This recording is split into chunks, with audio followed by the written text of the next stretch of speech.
What if a prison system was so broken that instead of fixing criminals, it created something even more horrifying? At Bush State Prison, Warden Bill is known as one of the most brutal and unstable officers in the entire system. One day, he sits in his office watching a disturbing film with his accountant Dwight. The movie shows a twisted concept of controlling humans in the most inhuman way possible. Bill laughs it off and calls it stupid, but deep down, that idea sticks in his mind. Suddenly, he's called to deal with another violent incident inside the prison. This place is already out of control.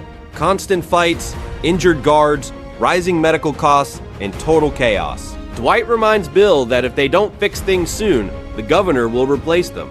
But Bill doesn't care about fixing anything. He only cares about control.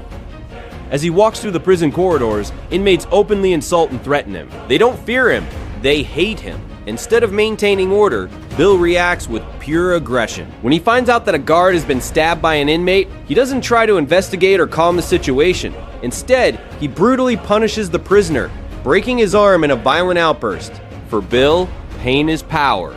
But beneath all that cruelty, Bill is mentally unstable. When he receives a prank call warning him about a death squad, he completely panics, hiding in fear like a coward. This shows that despite acting like a monster, he's deeply insecure and broken inside. Soon after, the governor visits the prison and gives Bill a final warning. The prison's condition is unacceptable, and if things don't improve in 2 weeks, both Bill and Dwight will lose their jobs. This pressure pushes Bill further into madness instead of forcing him to change. That's when Dwight finally reveals his idea.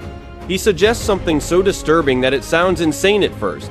A system where prisoners are physically controlled in a way that eliminates violence completely. His logic is simple. If inmates lose their independence, they won't be able to fight, attack, or rebel. At first, Bill mocks the idea and refuses to take it seriously. But after confirming that such a concept is technically possible, his mindset begins to shift.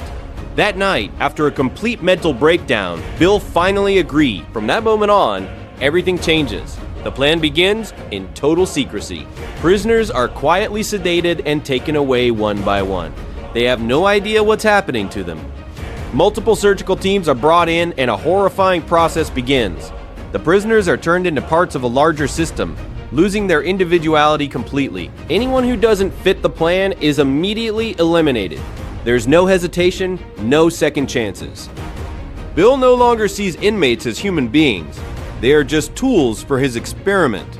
Meanwhile, chaos continues to grow in the prison. Guards are overwhelmed, violence increases, and the system slowly collapses. But Bill doesn't care anymore. He's obsessed. To him, this project is the ultimate solution, the perfect way to control everything.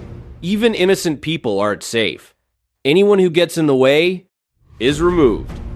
As the days pass, the experiment gets closer to completion. Bill becomes more and more detached from reality, convinced that he's creating something revolutionary.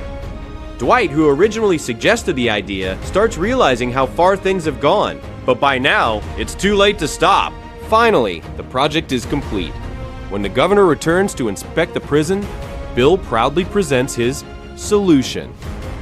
He believes this will end violence, reduce costs, and create the perfect system of control. At first, the governor is completely horrified. What he sees is beyond cruel. It's inhuman.